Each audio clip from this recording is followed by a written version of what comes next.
હળવદ માર્કેટયાર્ડમાં કપાસ વેચવા આવી રહેલ છકડા ચાલકને ટ્રક ચાલકે અડફેટે લેતા છકડા ચાલકને સામાન્ય ઈજા થઈ છે। આ બનાવ હમણાં 10:30 વાગ્યાની આસપાસ આપણા અહીંયા હળવદમાંથી જે હાઈવે પસાર થાય છે ત્યાં આગળ 3 રસ્તા નજીક આ બનાવ બન્યો છે। છકડા ચાલકને સામાન્ય ઈજા પહોંચતા સારવાર માટે હળવદ શહેરની સરકારી હોસ્પિટલ ખાતે લઈ આવ્યા છે।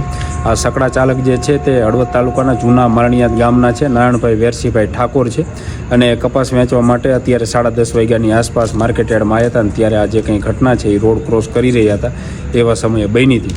તેની સાથે ખાસ મિત્રો અત્યારે હળવદ માર્કેટયાર્ડમાં સૌથી વધારે કપાસની જે છે એ આવક અત્યારે નોંધાઈ રહી છે, કારણ કે આવક જ્યારે અંદર લેવાની બંધ હોય ત્યારે લાઈનો જે છે એ હાઈવે ઉપર પણ લાગી જતી હોય છે। એટલે ખાસ વાહન ચાલકોની સાથે ખેડૂતોને પણ અપીલ છે કે જ્યારે તમારું વાહન હાઈવે ઉપર પડ્યું હોય તો ખાસ તમારે ધ્યાન રાખવું, એમાંય રાત્રિના સમયે તો ખાસ ધ્યાન રાખવું, કારણ કે આ જે કંઈ અત્યારે દુર્ઘટના બની સહેજમાં અટકી છે।